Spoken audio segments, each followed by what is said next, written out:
The scrub brush trembled in Donna Castillo's small hands as she knelt on the wide plank floor of the ranch house kitchen, her knees already aching from 2 hours of silent labor.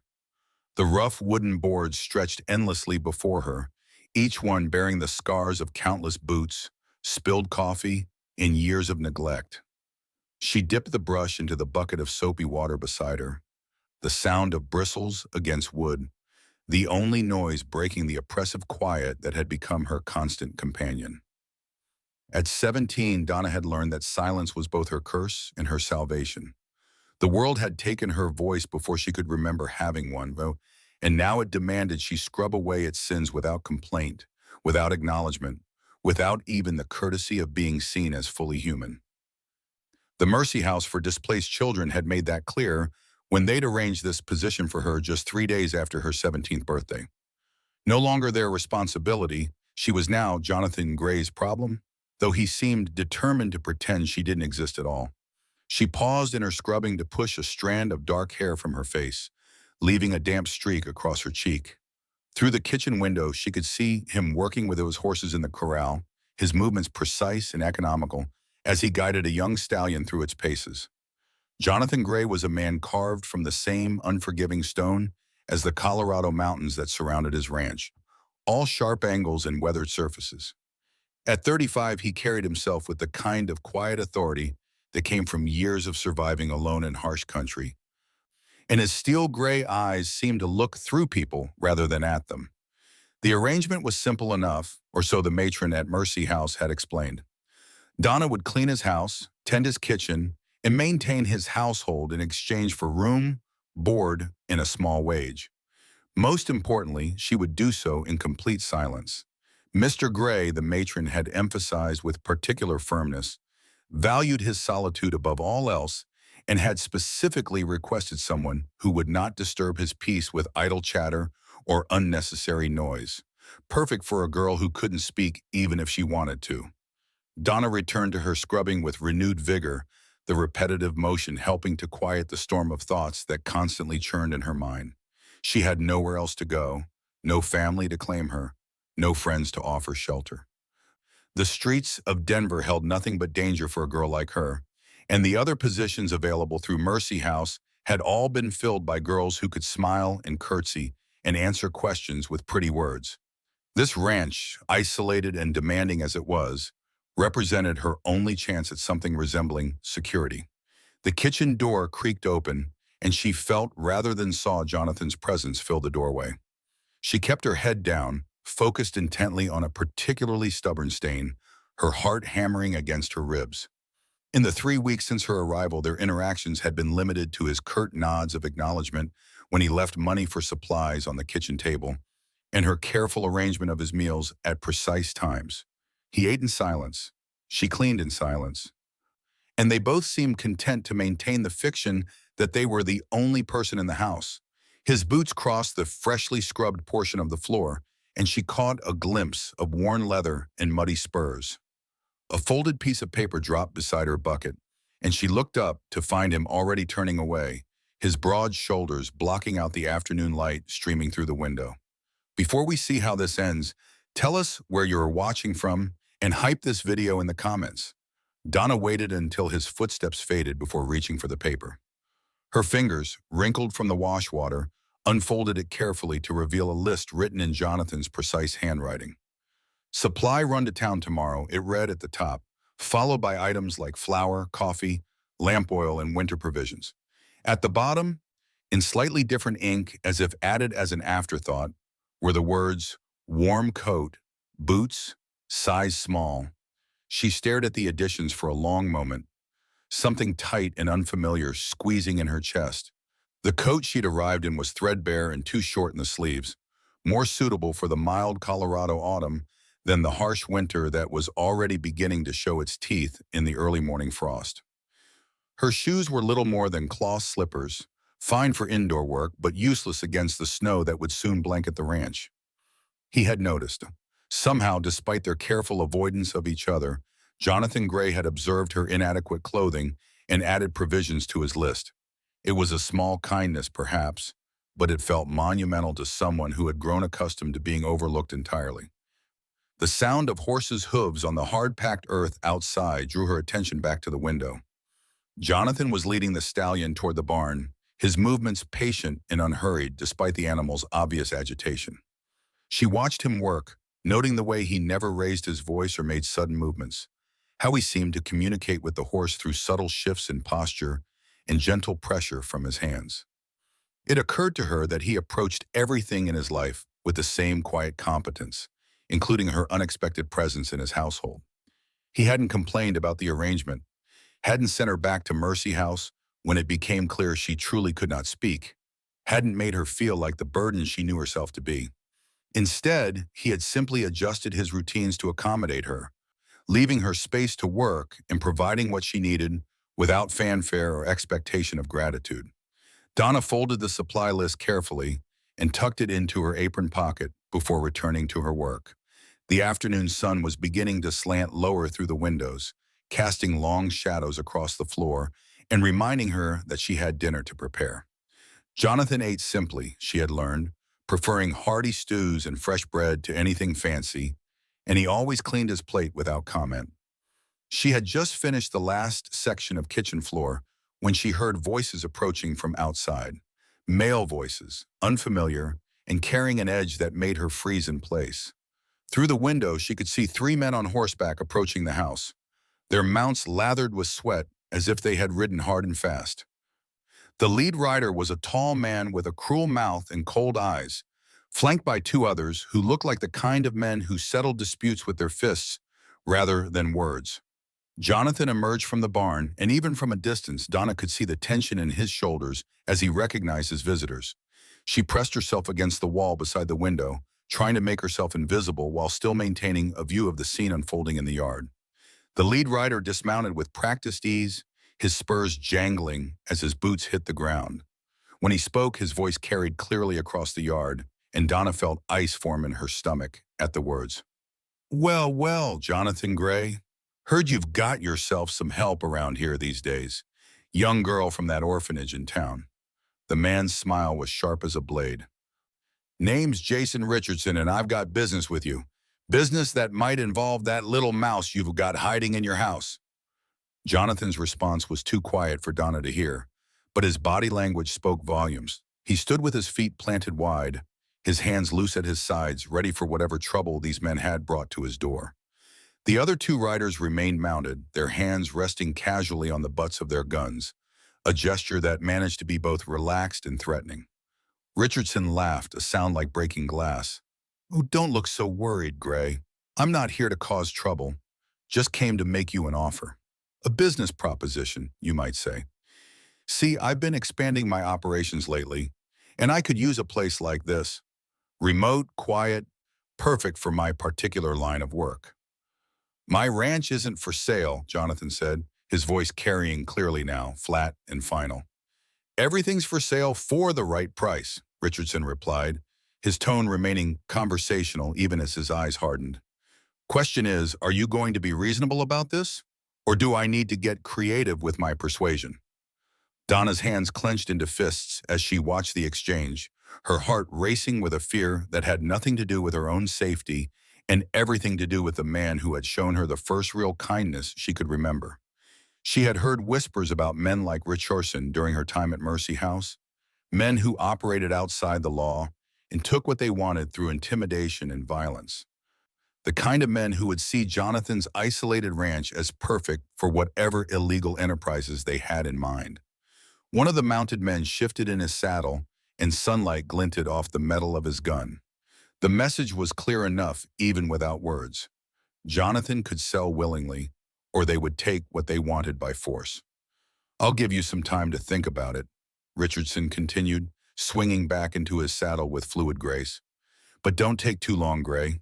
My patience isn't infinite, and neither is my generosity, especially when it comes to witnesses who might complicate things." His gaze swept toward the house, and for one terrifying moment, Donna was certain he was looking directly at her through the window. She pressed herself flatter against the wall, her breath coming in short, silent gasps as the implications of his words sank in. She wasn't just an observer to this confrontation. She was a liability. A witness who could identify them, who could testify to their threats if Jonathan chose to involve the law. The three men wheeled their horses around and rode off as suddenly as they had arrived, leaving Jonathan standing alone in the yard as dust settled around his boots. Donna watched him remain motionless for several long minutes, his gaze fixed on the horizon where the riders had disappeared, before he finally turned and walked back toward the house. She scrambled away from the window and busied herself with preparing dinner, her hands shaking as she worked. When Jonathan entered the kitchen, she kept her eyes down, focused on slicing bread with mechanical precision. He moved to the wash basin and cleaned his hands methodically, the sound of water and soap unnaturally loud in the silence. "Donna," he said quietly, and she looked up in surprise. It was the first time he had spoken her name since her arrival, the first time he had addressed her directly at all. His gray eyes met hers, and she saw something there that made her stomach clench with fresh fear. Not anger or frustration, but a deep, weary concern that somehow made everything worse. He opened his mouth as if to say more, then seemed to remember that she couldn't respond, couldn't ask questions or offer reassurance or even acknowledge that she understood the danger they were both now facing. His jaw tightened, and he looked away, the moment of connection broken as quickly as it had formed. Dinner passed in their usual silence, but it felt different now, charged with an undercurrent of tension that made every small sound seem magnified. Donna found herself watching Jonathan's face, looking for clues about what he was thinking, what he planned to do about Richardson's threat, but his expression remained as unreadable as ever, giving nothing away. After he finished eating and retired to his study, Donna cleaned the dishes and prepared for bed, her mind racing with questions she had no way to ask and fears she couldn't voice. She lay awake long into the night, listening to the sounds of the house settling around her and wondering if Richardson and his men were out there somewhere in the darkness, watching and waiting for the right moment to make good on their threats. The next morning dawned gray and cold, with heavy clouds promising snow before nightfall. Donna rose early, as was her habit, and began preparing breakfast while Jonathan tended to the morning chores. The supply list still sat folded in her apron pocket, but the trip to town seemed less important now in light of the previous day's events. She wondered if Jonathan would still go, if he would risk leaving her alone at the ranch, or if Richardson's visit had changed everything. She had her answer when Jonathan appeared in the kitchen doorway, dressed for travel and carrying his rifle. He set the weapon carefully against the wall and pulled on his coat, his movements deliberate and controlled. When he looked at her, she saw the same concern from the night before, tempered now with something that looked like resolve. "I need to go to town," he said, his voice quiet but firm. "Get those supplies. Talk to the sheriff about our visitors yesterday." He paused, seeming to wrestle with something, then continued, "I want you to stay inside while I'm gone. Keep the doors locked. Don't open them for anyone except me." Donna nodded, understanding the gravity of his words even if she couldn't respond to them. The fact that he was taking his rifle spoke volumes about how seriously he was taking Richardson's threat, and the knot of fear in her stomach tightened another degree. Jonathan moved toward the door, then stopped and turned back to her. For a moment, he looked like he wanted to say something else, some word of comfort or reassurance. But the silence stretched between them like an unbridgeable chasm. How could he offer comfort to someone who couldn't even tell him she was afraid? How could he ask if she would be all right when she had no way to answer? Instead, he simply nodded once, a gesture that somehow conveyed more than words could have, and left her alone in the kitchen with the echo of his footsteps and the sound of his horse's hooves fading into the distance. The hours that followed were among the longest of Donna's life.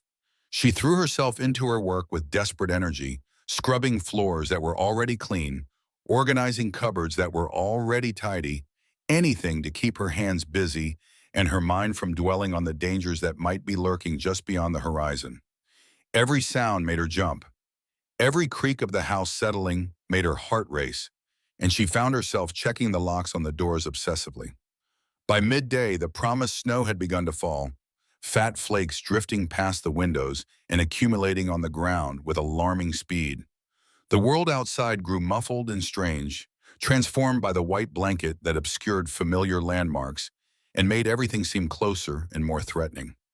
Donna stood at the kitchen window watching the storm intensify and wondered how Jonathan was faring on the road to town. It was then that she saw them. Three dark shapes moving through the falling snow, approaching the house with the kind of purposeful stride that made her blood freeze in her veins. Richardson and his men had returned, and this time they weren't bothering with the pretense of a friendly visit. They dismounted near the barn and began moving toward the house, their intentions clear in every line of their bodies. Donna backed away from the window, her mind racing. Jonathan was gone, wouldn't be back for hours, and she was alone with no way to call for help, no way to defend herself, no way even to scream for assistance.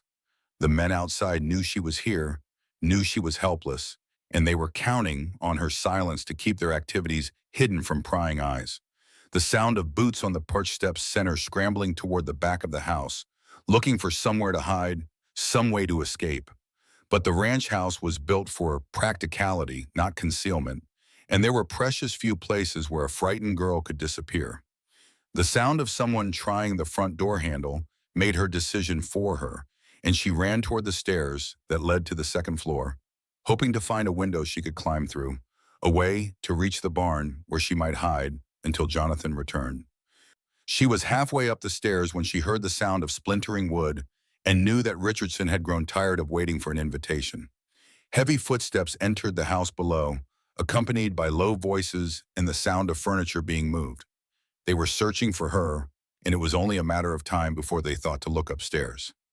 Donna reached the landing and looked desperately around for options. The windows up here were too high to jump from safely, and the snow outside would make it impossible to run far, even if she could escape the house. She was trapped, caught between the men below and the storm outside, with no voice to cry for help and no hope of rescue.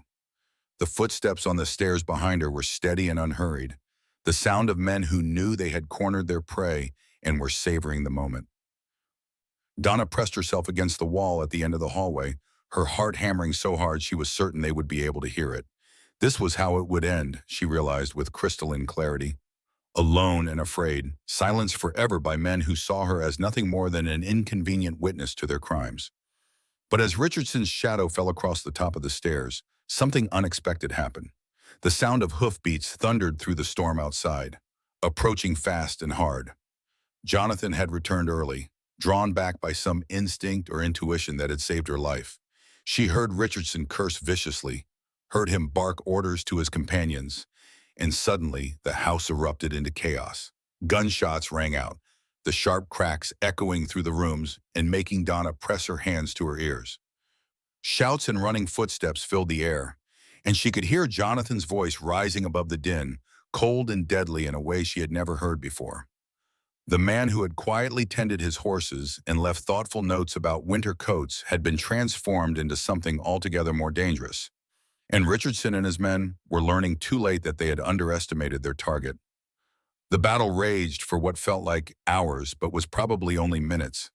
A violent symphony of gunfire and shouting that gradually gave way to an ominous silence. Donna remained frozen in place, afraid to move, afraid to breathe, afraid that any sound might draw attention to her hiding spot. When footsteps finally approached the stairs again, they were different somehow, more careful, less predatory. "Donna," Jonathan's voice called softly, and she nearly collapsed with relief. "It's all right, they're gone. You can come down now." She made her way downstairs on unsteady legs, her whole body shaking with delayed reaction to the terror she had just experienced. The main room of the house showed signs of the struggle, with overturned furniture and bullet holes in the walls, but Jonathan himself appeared unharmed. He stood in the center of the chaos, his rifle still in his hands, his gray eyes scanning her face with an intensity that made her feel exposed and vulnerable. "Are you hurt?" he asked, and when she shook her head, some of the tension went out of his shoulders. "Good, that's good." He set the rifle aside and ran a hand through his hair, leaving it disheveled and somehow more human than she had ever seen him. "I should have known they'd come back while I was gone. Should have taken you with me to town instead of leaving you here alone." Donna wanted to tell him it wasn't his fault, wanted to express her gratitude for his timely return, wanted to ask what had happened to Richardson and his men and whether they would be back. But the words remained locked inside her, as unreachable as ever, and she could only stand there looking at him with widowed, grateful eyes. Jonathan seemed to understand something of what she was feeling, because his expression softened slightly. "We can't stay here," he said quietly. "Richardson might be dead, but his men got away, and they'll be back with reinforcements. We need to leave tonight, before the storm gets any worse." The implications of his words hit her like a physical blow. Leave the ranch, leave the only home she had known since Mercy House. Venture out into the unknown with a man who was still essentially a stranger. But what choice did she have? Richardson's surviving men would indeed be back, and next time Jonathan might not arrive in time to save her. She nodded, accepting the inevitable, and Jonathan's face showed something that might have been relief. "Pack light," he said. "Only what you can carry. We'll head for the high country, find somewhere to wait out the winter. Come spring, maybe things will have settled enough for us to figure out what comes next." As Donna climbed the stairs to gather her few possessions, she realized that everything had changed in the space of a single afternoon.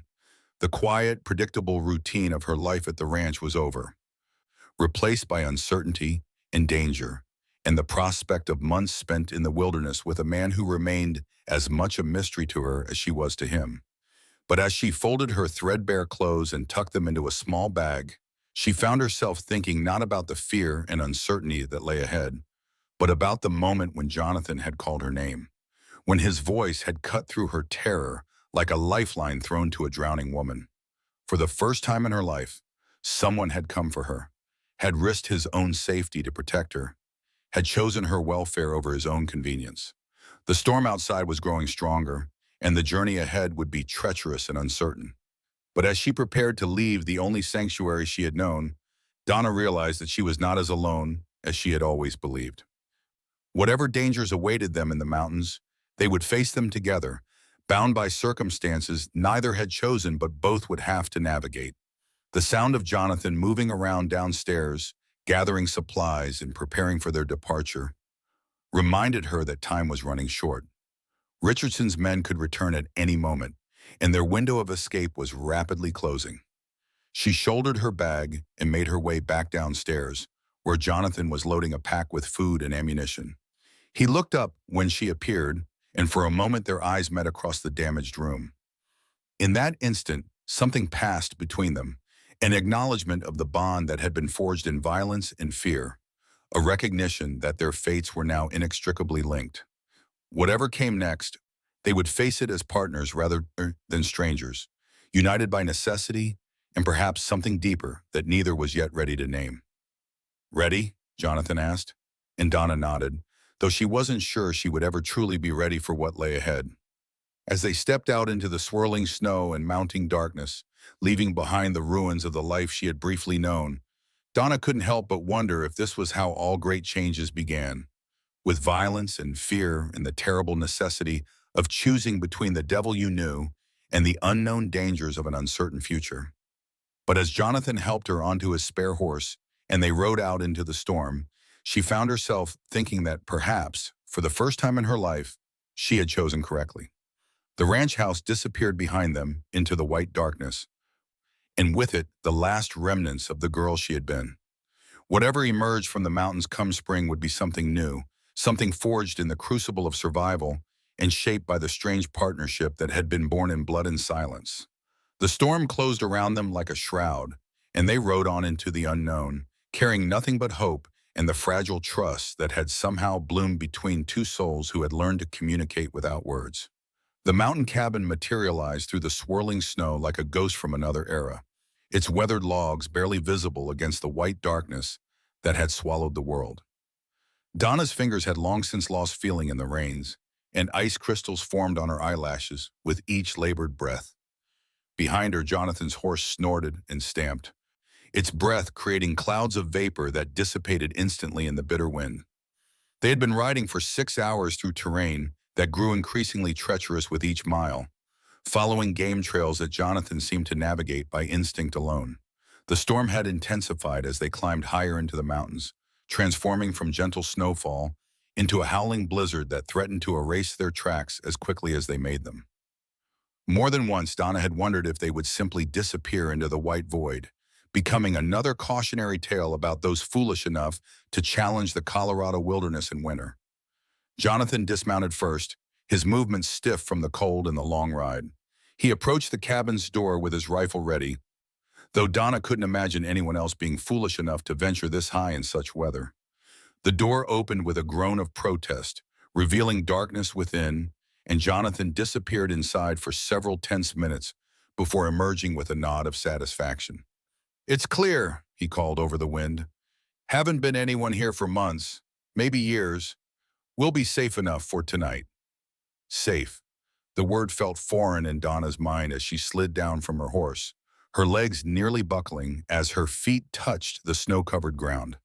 Safety had become a relative concept since Richardson's visit to the ranch, something measured not in absolute terms, but in degrees of immediate danger. This cabin might shelter them from the storm and hide them from pursuit, but safety itself remained as elusive as warmth in the mountain winter. The interior of the cabin was sparse but functional, clearly built by someone who understood the necessities of survival in harsh country. A stone fireplace dominated one wall, with a stack of seasoned wood nearby that spoke to the foresight of its previous occupant. Two narrow bunks were built into the opposite wall, and a rough table with two chairs occupied the center of the single room. It was primitive compared to Jonathan's ranch house, but after hours in the saddle through a blizzard, it felt like a palace. Jonathan worked with efficient precision to build a fire while Donna tended to their horses, leading them into the small, lean-to shelter attached to the cabin's rear wall. The animals seemed as grateful for the respite as their human companions, settling into the straw-lined stalls with visible relief. She rubbed them down as best she could with the supplies they had brought, her movements automatic despite her exhaustion. When she returned to the cabin, warmth was beginning to radiate from the fireplace, and Jonathan was unpacking their meager supplies. The dancing flames cast shifting shadows on his weathered face, highlighting the lines of fatigue around his eyes and the tension that had settled in his shoulders. He looked up when she entered, and something passed between them in that moment, an acknowledgement of what they had both endured and what still lay ahead. "There's coffee," he said quietly, gesturing toward the pot he had set near the fire, "and some of that bread you made this morning. Seems like a lifetime ago now." Donna nodded and accepted the tin cup he offered, wrapping her numb fingers around its warmth. The coffee was bitter and strong, exactly what she needed to chase away the bone-deep chill that had settled into her during their flight. She sat on one of the rough chairs and watched Jonathan as he continued organizing their supplies, noting the methodical way he approached even the simplest tasks. It occurred to her that she knew remarkably little about this man who had become her unlikely protector. She knew he was 35, that he had owned the ranch for several years, that he valued solitude and spoke little. But what had brought him to that isolated place?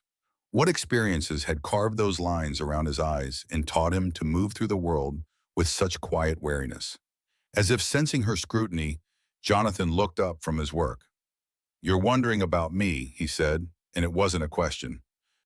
"Wondering why a man chooses to live alone in the middle of nowhere, why he'd risk his life for a girl he barely knows." Donna felt heat rise in her cheeks at being so easily read, but Jonathan's expression held no judgment, only a kind of weary understanding. "I wasn't always alone," he continued, settling into the chair across from her. "Had a wife once, Sarah. Met her in Denver when I was working for the railroad, building track through the mountains. She was a teacher, gentle and kind, everything I wasn't. Somehow convinced her to marry me anyway." He paused, staring into the fire as if seeing ghosts in the flames. "We bought the ranch together, planned to raise a family there. She loved that old house, spent hours planning how she'd fix it up, make it into a real home. We had 3 good years before the fever took her." The simple words carried a weight of grief that made Donna's chest tighten with sympathy. She had wondered about the feminine touches she had noticed in the ranch house, the delicate curtains and carefully tended flower boxes that seemed at odds with Jonathan's austere nature. Now she understood they were monuments to a love that had ended too soon. "After that, I didn't see much point in company," Jonathan said. "People meant well, but they wanted to talk about it, wanted me to move on, find someone new. Easier to just be alone with the work and the land. Until Mercy House contacted me about needing a position for someone who wouldn't disturb my peace."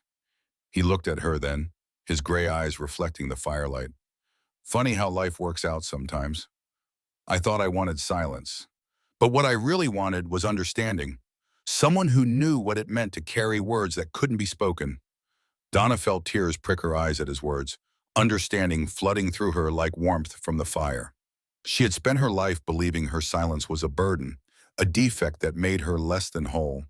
But Jonathan saw it differently, saw it as a kind of shared language of loss and unspoken pain. She reached across the small table and placed her hand over his, a gesture that felt both natural and momentous. His fingers were calloused from years of hard work, scarred from countless small injuries, but they were warm and steady beneath hers. For a moment they sat like that in the flickering firelight, two damaged souls finding unexpected comfort in each other's presence. The sound of wind howling around the cabin reminded them both of their precarious situation, and Jonathan gently withdrew his hand to check their defenses. He moved to the single window and peered out into the storm, his body tense with the alertness of a man who had learned never to fully relax his guard. "Storm's getting worse," he said. "We'll be snowed in for days, maybe weeks. But that works in our favor. Richardson's men won't be able to track us in this weather, and by the time it clears, our trail will be long cold." Donna nodded, though the prospect of being trapped in the small cabin for an extended period brought its own anxieties. She and Jonathan had barely spoken during their 3 weeks at the ranch, communicating mainly through practical necessities and shared routines. Now they would be forced into close quarters with nothing but time and each other's company. As if reading her thoughts, Jonathan returned to his chair and studied her face in the firelight. "We're going to need to find ways to communicate," he said quietly. "Really communicate, not just the basic necessities we've been managing with. If we're going to survive up here together, we need to understand each other better." He was right, of course. The nods and gestures that had sufficed for their previous arrangement would be woefully inadequate for the intimate cooperation that survival would require. But how could they bridge the gap between his world of words and her world of silence? Jonathan seemed to be wrestling with the same question. He stood and moved to his pack, rummaging through it until he found what he was looking for. When he returned to the table, he carried a small leather-bound book and a stub of pencil. "Can you write?" he asked. And when she nodded, he pushed the book toward her. "Then we start there. Tell me about yourself, Donna. Help me understand who you are beyond the girl who scrubs floors and makes bread." The pencil felt strange in her cold fingers as she opened the book to its first blank page. Where did one begin when asked to summarize a life that had been defined more by absence than presence? She thought for a long moment, then began to write in careful script. "My parents died when I was 3. Fever, like your wife. I don't remember them, only the feeling of being lost. Mercy House took me in, but I was different from the other girls. They could laugh and sing and make friends. I could only watch and listen and try not to be too much trouble." She pushed the book back to Jonathan, watching his face as he read her words. His expression remained neutral, but she saw something flicker in his eyes that might have been recognition or understanding. "You learned early that silence was safer than speaking," he said, and she nodded. "I understand that. After Sarah died, I found that words just seemed to make everything worse. People's sympathy, their advice, their attempts to comfort. Sometimes silence is the only honest response to loss." He took the pencil and wrote beneath her words, "I'm sorry you had to learn that so young. No child should have to carry that kind of loneliness." The simple acknowledgement of her pain brought fresh tears to Donna's eyes. No one had ever recognized her silence as a form of grief before, had ever understood that her inability to speak came not from defiance or stupidity, but from a wound that had never properly healed. They passed the book back and forth as the night deepened around them, sharing fragments of their histories in careful script. Donna wrote about her years at Mercy House, about the other girls who had found families while she remained behind, about the growing certainty that she was destined to be forever alone. Jonathan wrote about his time building railroads, about the dreams he and Sarah had shared, about the way grief had hollowed him out until only work and solitude remained. It was a strange kind of conversation, conducted in silence but somehow more intimate than any spoken exchange Donna had ever witnessed. The act of writing seemed to strip away pretense and social convention, leaving only raw honesty on the page. By the time exhaustion finally claimed them both, she felt she knew more about Jonathan Gray than she had learned about anyone in her 17 years of life. They took turns sleeping, one keeping watch while the other rested, though the storm outside provided its own security. No one could approach the cabin in such weather without making enough noise to wake the dead, and the wind effectively masked any sounds they might make. Still, old habits died hard, and Jonathan's wariness had kept him alive this long. Dawn brought no relief from the storm.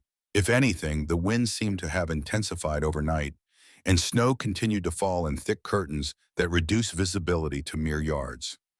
Jonathan checked their supplies with the methodical thoroughness of a man who understood that miscalculation could mean death in such conditions. "We've got enough food for maybe 2 weeks if we're careful," he reported.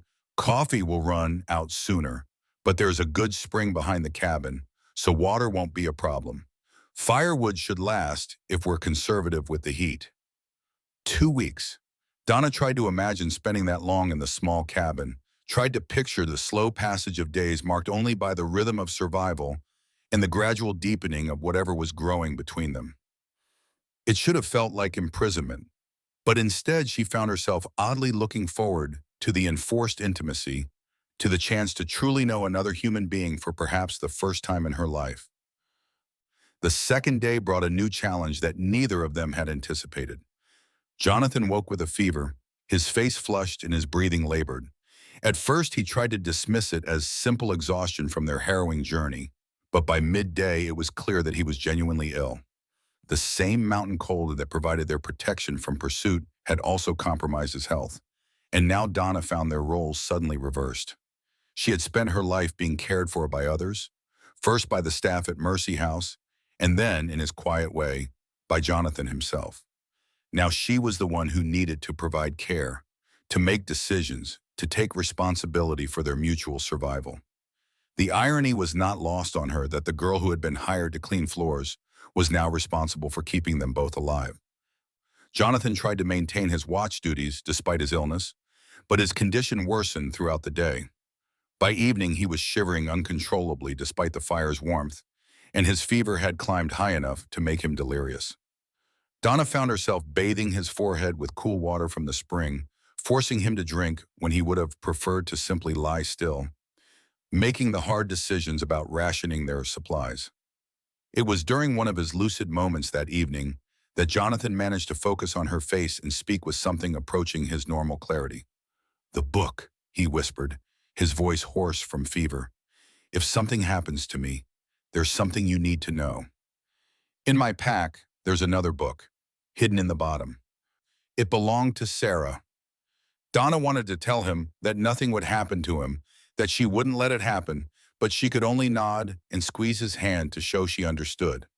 "She was learning," and he continued, his words coming in short bursts between labored breaths. "Learning to talk with her hands. Sign language.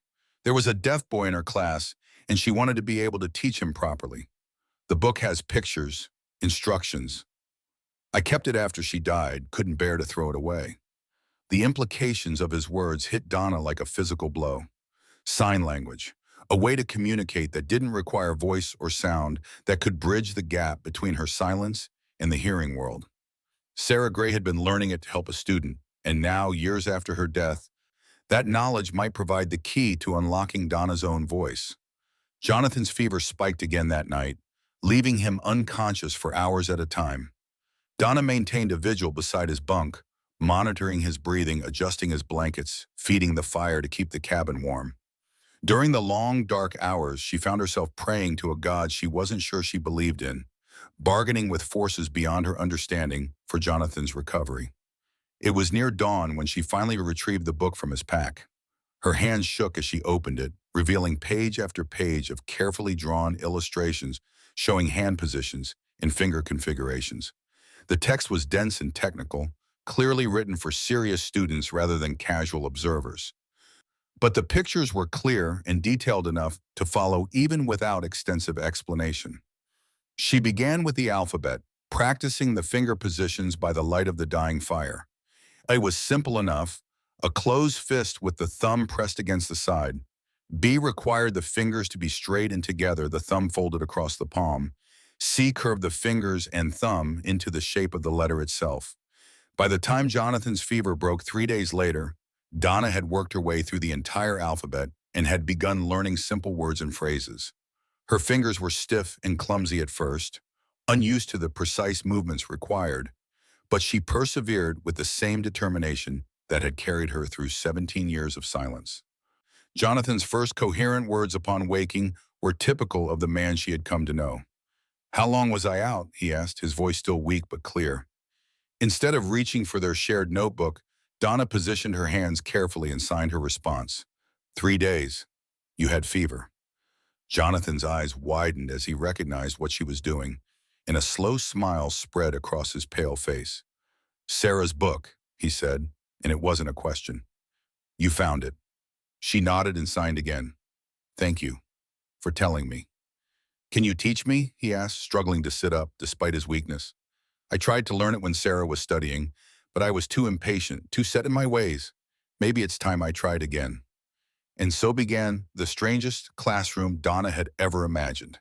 In a mountain cabin, trapped by a blizzard that showed no signs of abating, she and Jonathan embarked on a journey of communication that was unlike anything either had experienced. She taught him what she had learned from Sarah's book, and together they worked through the more complex concepts, stumbling over unfamiliar hand shapes and laughing at their mutual mistakes. It was during one of these lessons that Jonathan made an observation that changed everything. "You know," he said, watching her demonstrate the sign for home, "you're not really mute at all. You're speaking now, clearer than most people I know. You just needed the right language." The truth of his words hit her with stunning force. She wasn't broken or defective or less than whole. She had simply been using the wrong tools to express herself, trying to force her thoughts through a channel that had never been meant for her voice. Sign language wasn't a substitute for speech. It was speech, as valid and complete as any spoken word. The revelation transformed more than just their ability to communicate. As Donna's fluency in sign language grew, so did her confidence and sense of self. She began to express opinions she had never dared voice, to ask questions she had always carried in silence, to participate in conversations rather than simply observing them. Jonathan proved to be an eager student, his natural intelligence and determination making up for his initial clumsiness. Their discussions ranged far beyond the practical necessities of survival. They talked about books they had read, dreams they had harbored, fears they had carried. Donna learned that Jonathan had once wanted to be a teacher like Sarah, that he still read voraciously despite his isolated lifestyle, that he had a dry sense of humor that emerged once his natural reserve began to thaw. Jonathan discovered that Donna had a keen intelligence that had been masked by her silence, that she observed the world with the sharp eye of someone who had learned to read people and situations without the benefit of verbal cues, that beneath her quiet exterior lay a strength that had been forged in the crucible of abandonment and neglect. The storm finally began to abate after 10 days, though snow continued to fall intermittently. Jonathan's health had returned, and their food supplies, while diminished, would last long enough to see them through to better weather. But neither seemed eager to discuss what would happen when they could finally leave the cabin's shelter. It was Jonathan who finally broached the subject, choosing his words carefully as he signed to ensure she understood his meaning completely. "We can't go back to the ranch," he said, both speaking and signing simultaneously. "Even if Richardson is dead, his associates will be watching for us, and word will have spread about what happened. We'll be marked as troublemakers, people to be avoided or eliminated." Donna nodded, having reached the same conclusion during the long hours of their confinement. The life she had briefly known at the ranch was over, as surely as if it had never existed. "But we don't have to run forever," Jonathan continued. "There are places we could go, towns where no one knows us, where we could start fresh. I have some money saved, enough to buy a small place, maybe start a business of some kind." The word "we" hung in the air between them, heavy with implications neither had fully explored. Donna looked at him questioningly, and Jonathan seemed to struggle with how to express what he was feeling. "I know this isn't what either of us planned," he signed slowly.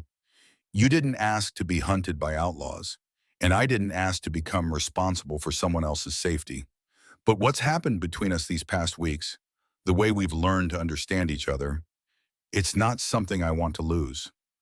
Donna felt her heart racing as she absorbed his words. Was he offering her partnership?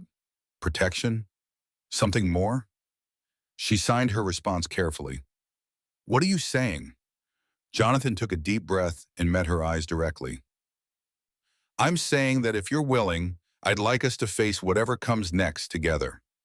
Not as employer and employee, not as protector and protected, but as equals, as partners. The word partners resonated in Donna's mind with a significance that went far beyond its simple meaning. She thought about the girl who had knelt on the kitchen floor just weeks ago, scrubbing in silence and believing herself to be nothing more than an unwanted burden. That girl would never have imagined herself as anyone's equal, much less the partner of a man like Jonathan Gray. But she wasn't that girl anymore. The trials of the past weeks had burned away her old assumptions about herself, revealing strengths she hadn't known she possessed. She had nursed Jonathan through fever, had learned a new language, had faced danger with courage she hadn't known she could summon. She was no longer the silent orphan girl who cleaned floors. She was a woman who had found her voice and discovered her worth.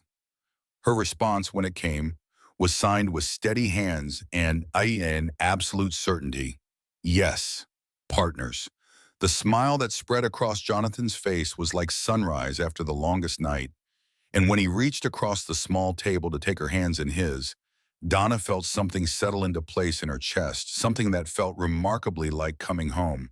But their moment of connection was shattered by a sound that made them both freeze, the distant crack of a gunshot echoing through the mountain air.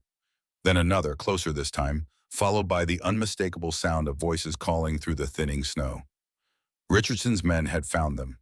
Jonathan was on his feet instantly, moving to the window to peer out through the gathering dusk. What he saw there made his face go hard as granite. 3 of them, he signed grimly. Maybe 4. They're surrounding the cabin. Donna's newfound confidence evaporated in an instant, replaced by the familiar cold terror she had felt that day at the ranch. But this time was different. This time she wasn't facing the danger alone, and she wasn't the same helpless girl who had hidden on the stairs while violent men searched for her below. What do we do? She signed, proud that her hands remained steady despite her fear. Jonathan was already moving, gathering their weapons and checking their ammunition. We fight, he said simply. We've come too far to give up now. The sound of boots crunching through snow was getting closer. And Donna could hear voices more clearly now, rough men's voices discussing the best way to approach the cabin without exposing themselves to defensive fire. They had learned caution from their previous encounter with Jonathan, but they had also brought reinforcements. Donna, Jonathan signed urgently, I need you to listen carefully. There's a root cellar behind the cabin, hidden under a pile of old lumber. If things go badly, I want you to get there and hide until they're gone. She shook her head vehemently. No, we're partners, remember? We faced this together. Jonathan's expression softened, even as the danger closed around them. You're right, he signed. Partners. But that means we're smart about this. You watch the back window, I'll take the front. If you see anyone approaching, tap twice on the wall. As they took their positions, weapons ready and hearts pounding, Donna realized that everything had led to this moment. All the years of silence, all the loneliness and fear, all the small kindnesses and growing trust had brought them to this cabin in the mountains where they would make their stand together. The first shot shattered the front window, sending glass cascading across the floor like deadly snow. The first shot shattered the front window, sending glass cascading across the floor like deadly snow. Donna pressed herself against the wall beside the back window, her heart hammering as she watched for movement in the gathering darkness. The rifle felt foreign in her hands, heavier than she had expected, but Jonathan's hurried instructions echoed in her mind. Aim center mass, squeeze, don't pull, breathe. Another shot rang out, this one punching through the wooden door and embedding itself in the opposite wall with a solid thunk. The men outside were testing their defenses, probing for weaknesses while staying safely out of range. Donna could hear their voices more clearly now, rough and confident as they coordinated their attack. Gray, one of them called out, his voice carrying easily through the thin mountain air. You killed our boss, but we ain't here for revenge. Just want the girl, hand her over, and we'll let you walk away from this." Jonathan's response was immediate and uncompromising. A rifle shot cracked from the front window, followed by a curse and the sound of someone scrambling for cover. When he looked back at Donna, his expression was grim but determined. "They're lying," he signed quickly. "They can't afford to leave witnesses. We end this here or we don't end it at all." Donna nodded, understanding the brutal mathematics of their situation.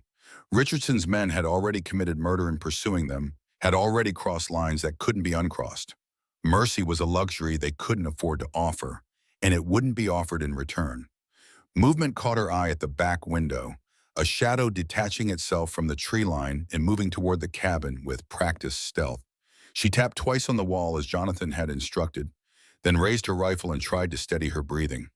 The man was perhaps 50 yards away, using the scattered boulders and fallen logs as cover, but he was definitely approaching their position. The shot, when she took it, surprised her with its violence. The rifle kicked against her shoulder with bruising force, and the sound seemed to shake the entire cabin. She had aimed it for center mass as Jonathan had taught her, but in the darkness and with her inexperience, she couldn't tell if she had hit her target. The shadow stopped moving, though, and that was enough.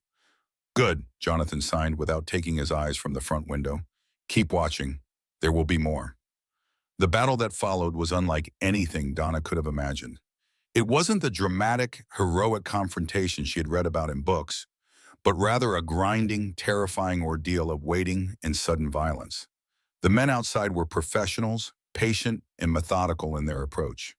They took their time, probing the cabin's defenses, forcing Jonathan and Donna to expend ammunition on uncertain targets while conserving their own resources.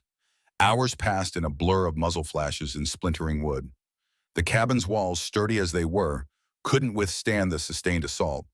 Bullet holes appeared like deadly constellations, letting in the cold mountain air and the sound of their attackers' movements.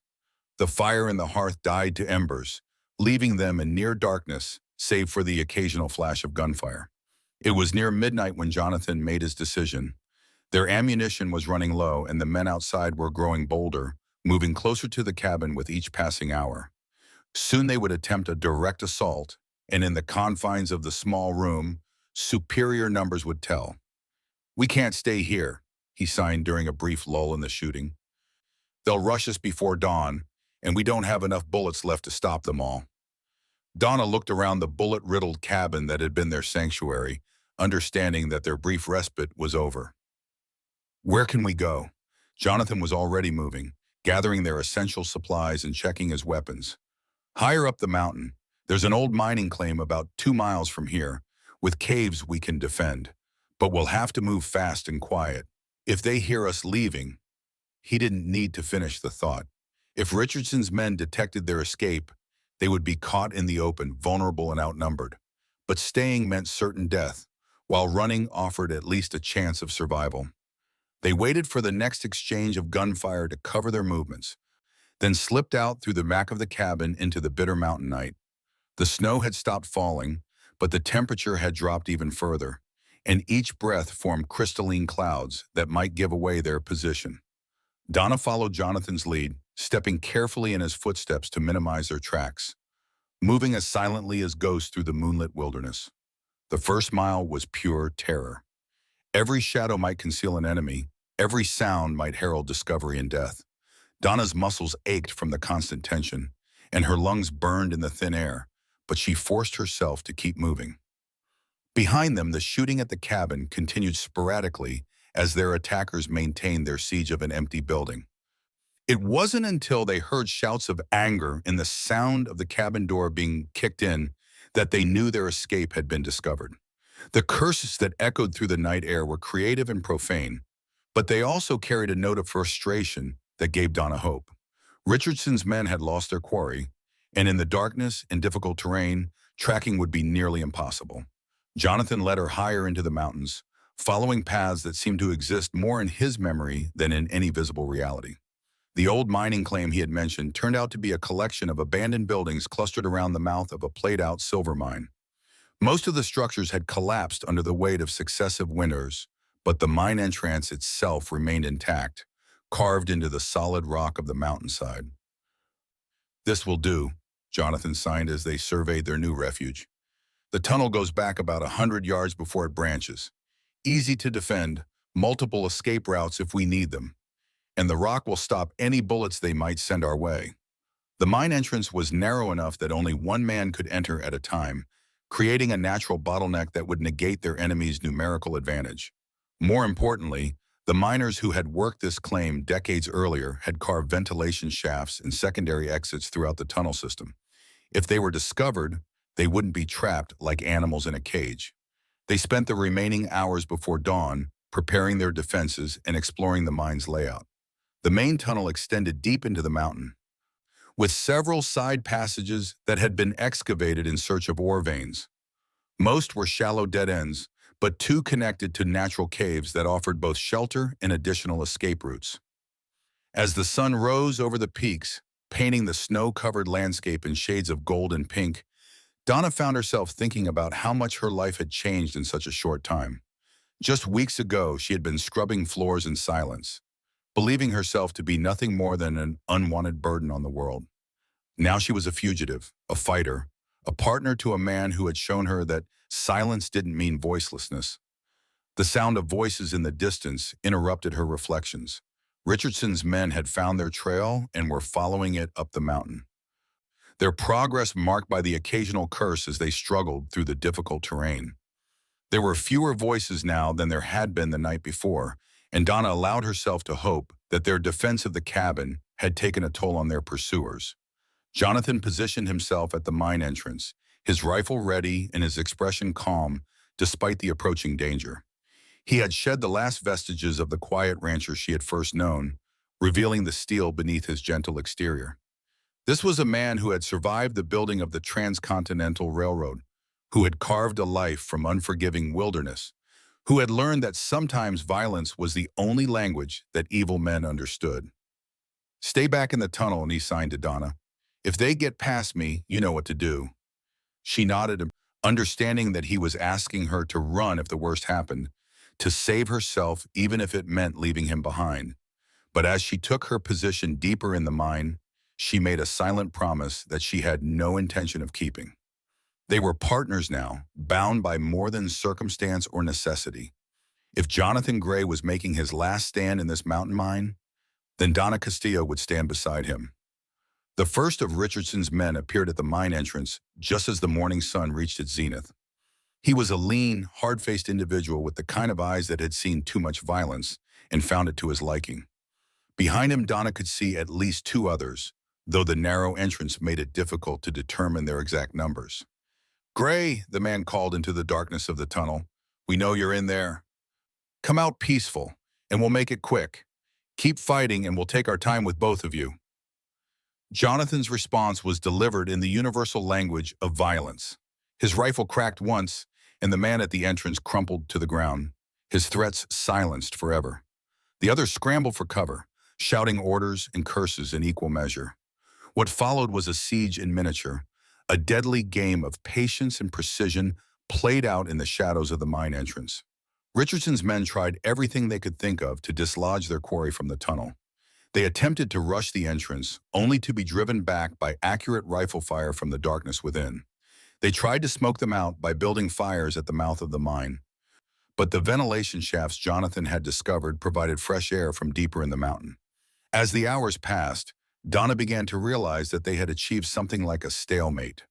Their enemies couldn't reach them without exposing themselves to deadly fire, but neither could she and Jonathan leave without facing superior numbers in open ground. It was a war of attrition, and the side with more supplies and patience would ultimately prevail. That balance shifted dramatically when one of Richardson's men made a discovery that changed everything. "There's another way in," he shouted to his companions. "Up the ridge, about 50 yards. Looks like a ventilation shaft or something. We can get behind them." Jonathan's face went grim as he heard the words. The secondary entrance he had counted on as an escape route had been discovered, and now it represented a deadly threat. If Richardson's men could approach from behind while maintaining pressure from the front, the mine would become a trap rather than a refuge. Go, he signed urgently to Donna. Take the left passage, follow it to the cave system. I'll hold them here as long as I can. She shook her head vehemently. No, we go together or not at all. Donna, be reasonable. If they get behind us, we're finished. At least this way one of us might survive. Then we make sure they don't get behind us, she signed with a determination that surprised them both. You taught me to shoot. Trust me to do it.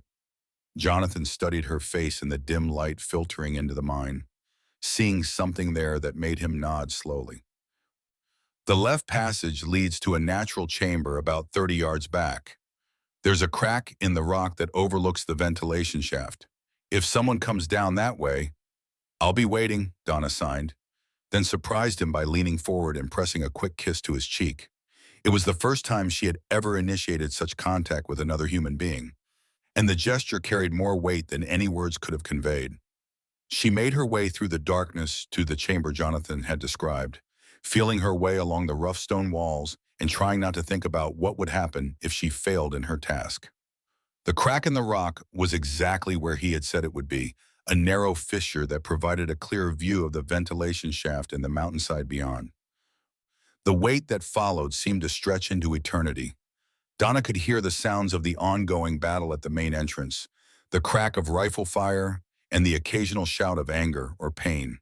But her attention was focused entirely on the shaft above, watching for any sign of movement that would herald the approach of their enemies. When it came, the attack from behind was swift and professional.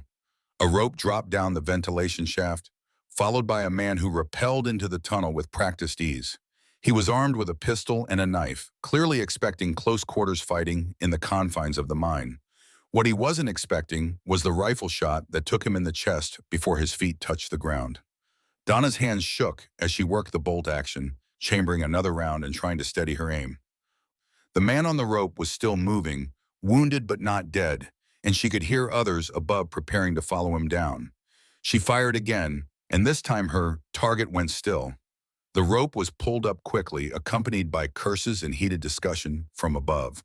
Donna had bought them time, but she knew it wouldn't be long before Richardson's men tried another approach. They were running out of options, and desperate men were capable of desperate measures. It was then that she heard something that made her heart leap with impossible hope. The sound of horses approaching at a gallop, accompanied by voices she didn't recognize. Through the crack in the rock, she could see riders emerging from the tree line, at least 6 of them, armed and moving with the purposeful coordination of lawmen. The sheriff from town, she realized. Jonathan had mentioned speaking to him during their supply run, had warned him about Richardson's threats. Somehow the man had tracked them to the mountains, had brought help when it was needed most. The battle that followed was brief and decisive. Richardson's remaining men, caught between the mine's defenders and the sheriff's posse, found themselves outnumbered and outgunned. Some tried to fight, others attempted to flee. But the mountain terrain that had provided them with cover now worked against them. Within minutes, the shooting had stopped, and the voices calling out were those of lawmen rather than outlaws. Jonathan emerged from the mine entrance cautiously, his rifle still ready, but his posture showing the first signs of relief she had seen in days. Donna followed close behind, blinking in the bright mountain sunlight and trying to process the fact that their ordeal was finally over. The sheriff was a tall, weathered man named Stephen Turner who looked like he had been carved from the same unforgiving stone as the mountains themselves. He surveyed the scene with the practiced eye of someone who had dealt with violence before, taking in the bodies and the bullet-scarred landscape with professional detachment. "Mr. Gray," he said, touching the brim of his hat in greeting. "Miss Castillo, sorry it took us so long to get here. Had to track Richardson's boys through half the territory before we picked up your trail." Jonathan shook the sheriff's hand with obvious gratitude. "How did you know to look for us?" "Got word from Denver about Richardson's operation. Seems he was wanted for more than just threatening honest ranchers. Bank robbery, murder, cattle rustling. When his boys started asking questions in town about a mute girl and a rancher, well, it wasn't hard to put the pieces together." Turner's gaze shifted to Donna, and she saw something in his eyes that she had rarely encountered in her dealings with the outside world. Respect. "Heard you handled yourself pretty well up here, miss. Not many folks could have survived what you two went through." Donna felt heat rise in her cheeks at the praise, but also a sense of pride that was entirely new to her experience. She had survived, had fought back, had proven herself capable of more than anyone had ever imagined. The mute orphan girl who had scrubbed floors in silence was gone, replaced by someone stronger and more complete. The sheriff's men spent the rest of the day cleaning up the aftermath of the battle and preparing for the journey back to town. Richardson's surviving associates would face trial for their crimes, while the dead would be buried in unmarked graves on the mountainside. It was rough justice, perhaps, but it was justice nonetheless. As they prepared to leave the mine that had been their final refuge, Jonathan pulled Donna aside for a private conversation. His hands moved with increasing fluency as he signed, the language that Sarah had begun learning now serving as a bridge between two souls who had found each other in the most unlikely circumstances. "What happens now?" Donna asked, her own signing smooth and confident after weeks of practice.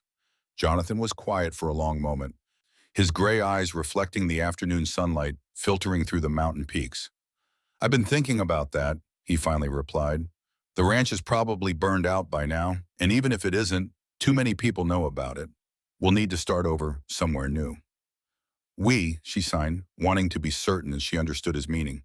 "If you'll have me," he replied, and there was a vulnerability in his expression that reminded her of the man who had quietly left notes about winter coats and warm boots. "I know this isn't what you signed up for when you took that position at Mercy House. You've got your whole life ahead of you, and you shouldn't feel obligated to tie it to someone like me just because of what we've been through." Donna studied his face, seeing past the weathered exterior to the man beneath. He was offering her freedom, the chance to make her own choices about her future without the weight of obligation or gratitude. It was perhaps the greatest gift anyone had ever given her, and it made her decision all the easier. "Partners," she signed firmly. "That's what we agreed on. Partners don't abandon each other just because the danger is over."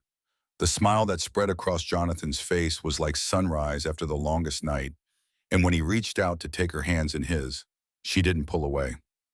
They stood like that for a moment in the mountain silence, two people who had found in each other something they hadn't even known they were looking for. Sheriff Turner approached them with the easy stride of a man comfortable in wild places. "You folks ready to head back to town?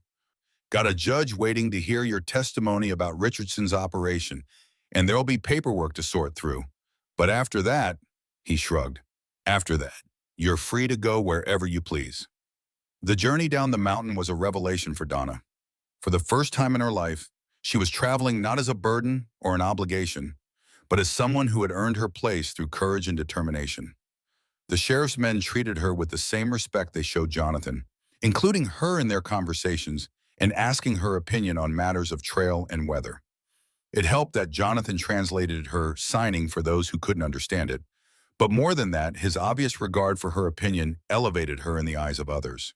She was no longer the mute orphan girl who couldn't speak for herself, but rather someone whose thoughts and insights were valued enough to be worth translating.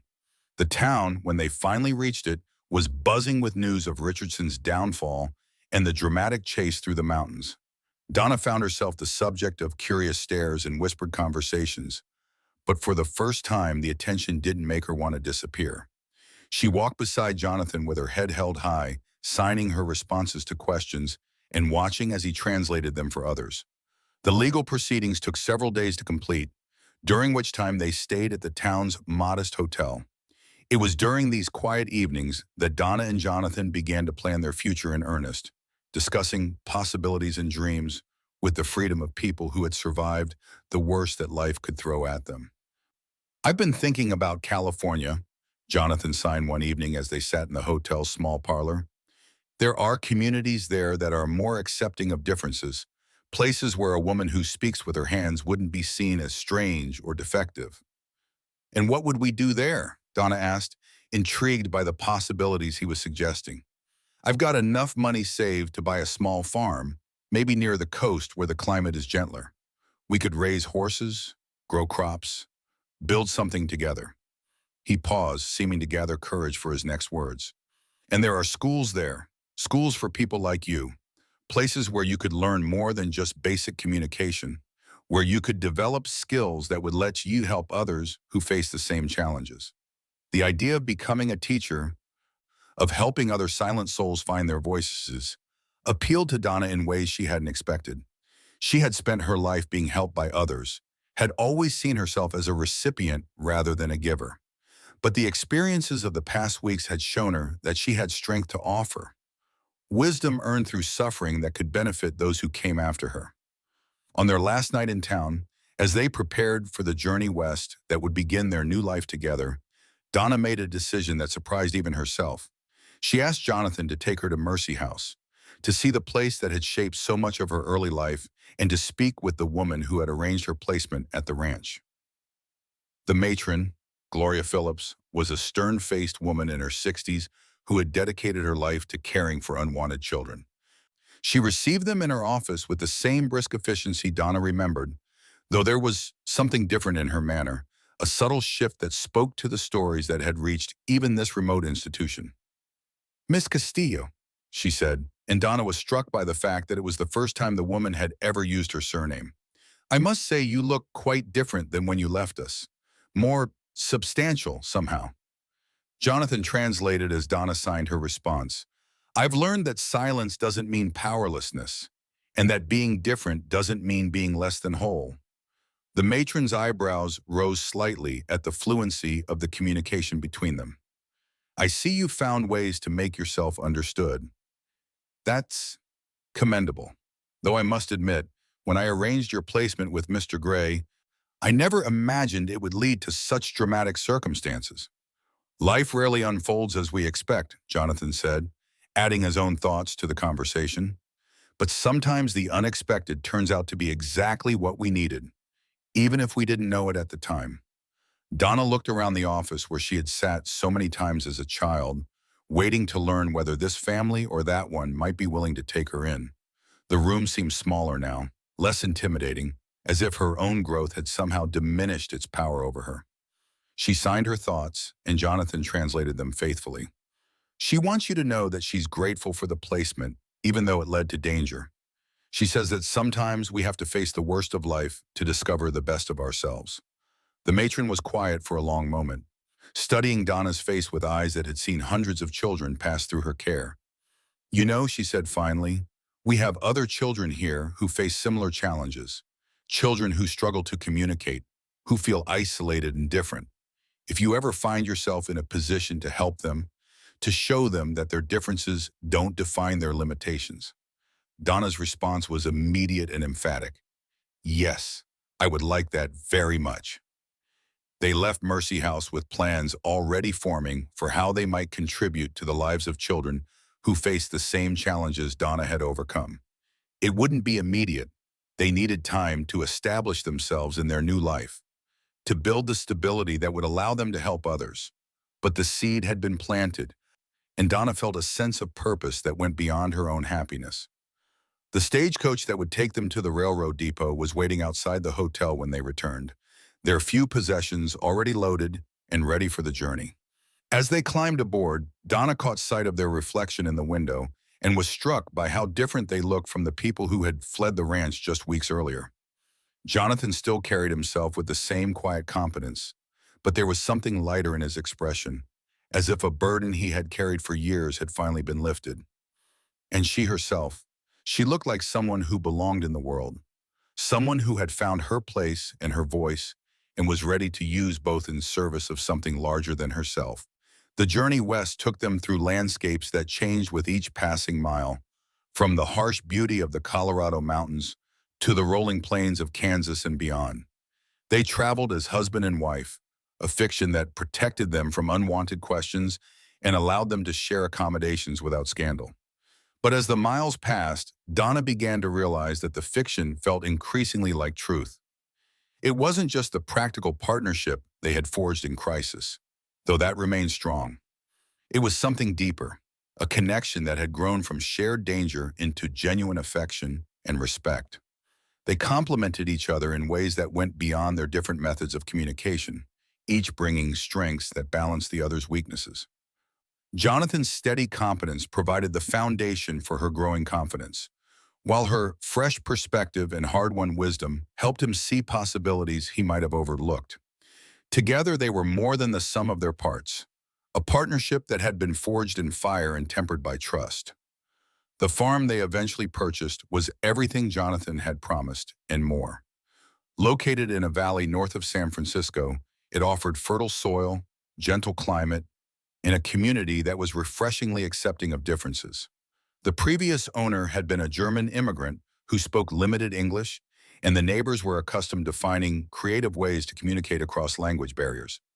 Donna's sign language was seen not as a disability, but simply as another form of expression, no more remarkable than the mixture of languages and accents that characterized the diverse community.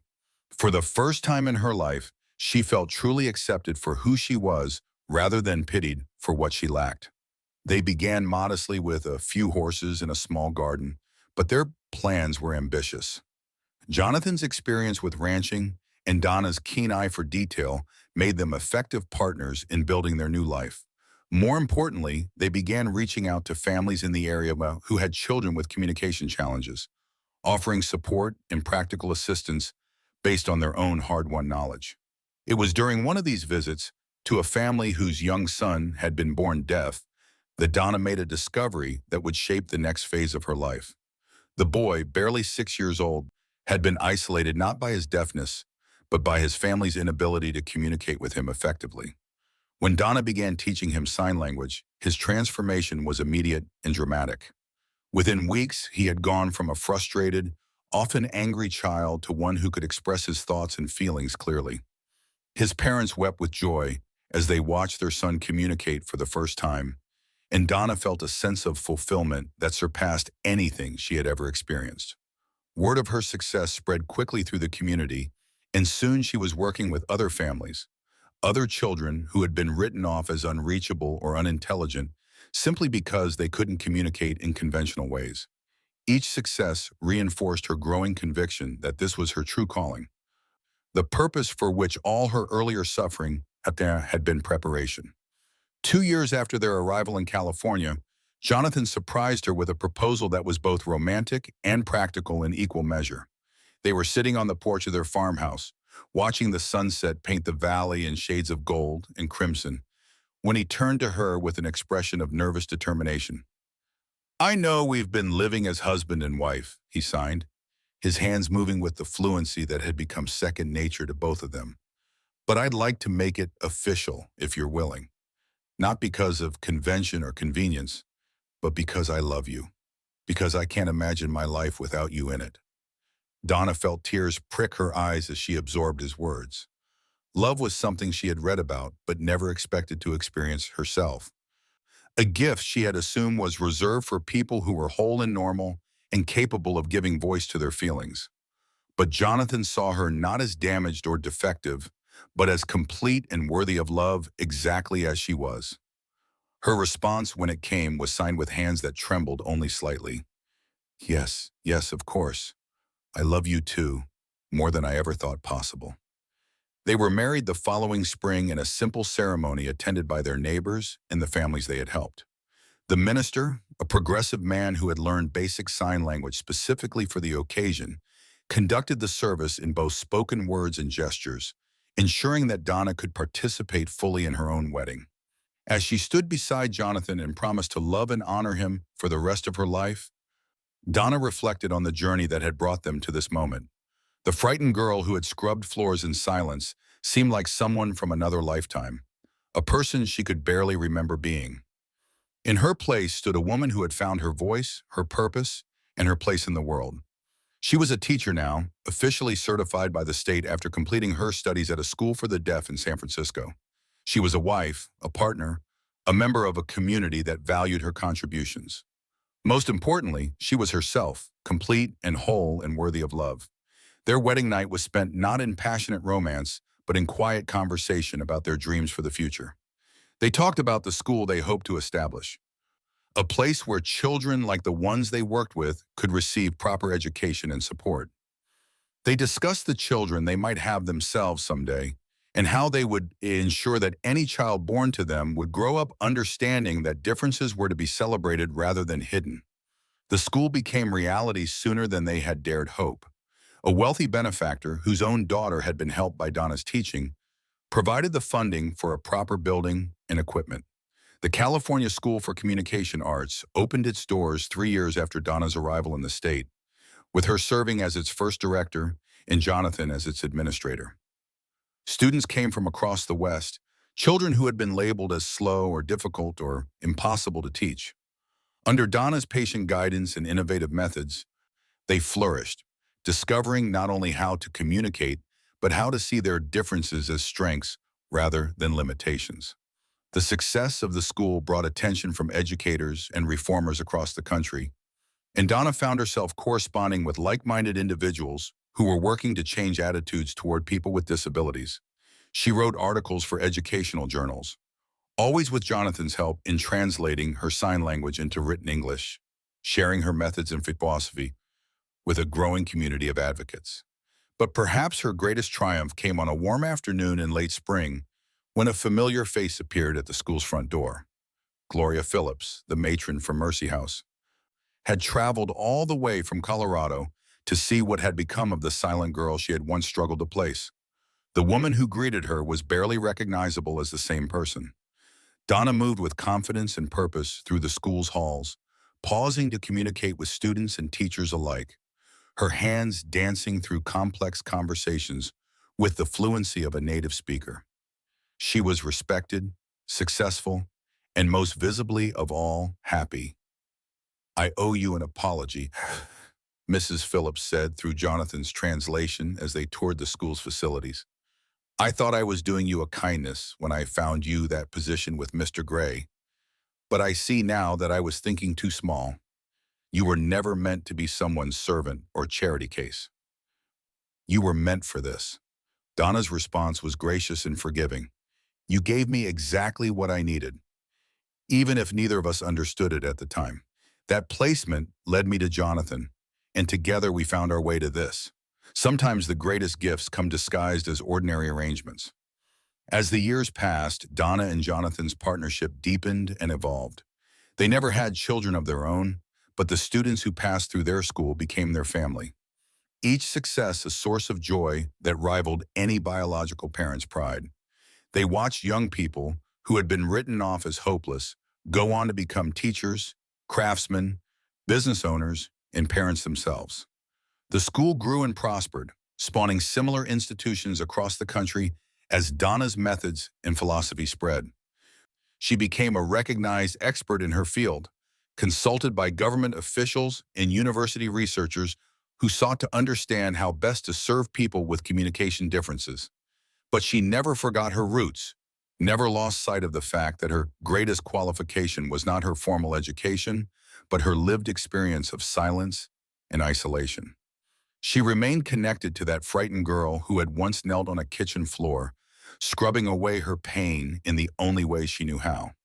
On quiet evenings, when the school was empty and the students had returned to their dormitories, Donna and Jonathan would sit together on their porch and watch the sun set over the valley they had made their home. Their conversations ranged over everything and nothing, conducted in the fluid sign language that had become as natural to them as breathing. Sometimes they talked about the past, about the unlikely series of events that had brought them together and the dangers they had faced in those early days. Other times they discussed the future, the plans they had for expanding the school's programs, and the changes they hoped to see in society's treatment of people with disabilities. But most often, they simply enjoyed each other's company, two souls who had found in each other the perfect complement to their own strengths and weaknesses.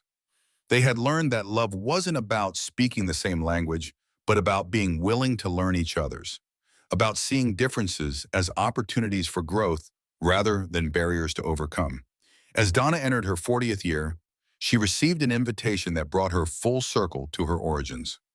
Mercy House, under new management and progressive policies, was hosting a conference on innovative approaches to caring for children with special needs.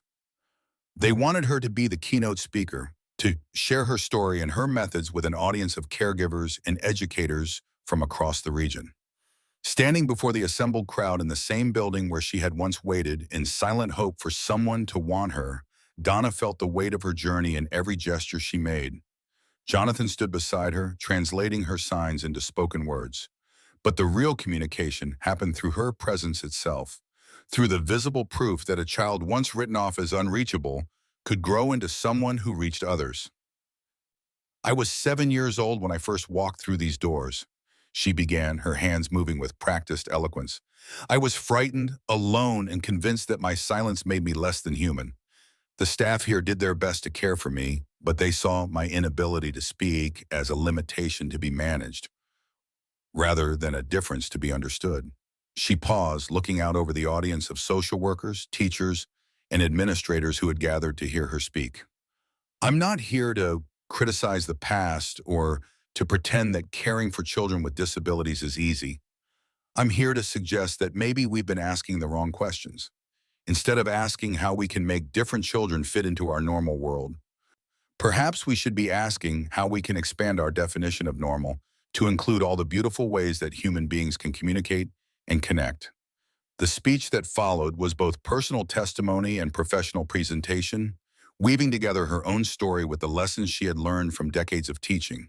She talked about the importance of seeing the whole child rather than just the disability, about the need for patience and creativity in finding ways to connect, about the transformative power of being truly seen and accepted. But perhaps most importantly, she talked about hope, about the fact that no child was unreachable, no difference insurmountable, no dream too ambitious for someone willing to work for it. She had been living proof of that principle for more than 20 years. And every student who had passed through her school was additional evidence of what was possible when society chose inclusion over isolation. The standing ovation that followed her presentation was gratifying, but what moved her more were the individual conversations that took place afterward. Caregivers who had been struggling with particular children, educators who had never considered alternative teaching methods, administrators who were inspired to rethink their institution's policies. Each conversation was an opportunity to plant seeds that might grow into better outcomes for children who faced the same challenges she had overcome. It was the kind of ripple effect she had always hoped her work might create, extending far beyond the direct impact of her teaching to influence how society as a whole approached difference and disability. The journey back to California gave her and Jonathan time to reflect on how far they had traveled, both literally and figuratively, from that mountain cabin where they had first learned to truly communicate with each other. The scared, silent girl and the grief-stricken rancher had been transformed through trial and partnership into something neither could have imagined becoming alone. Their school continued to thrive and expand, but Donna found herself increasingly drawn to writing, to documenting her methods and philosophy for future generations of educators.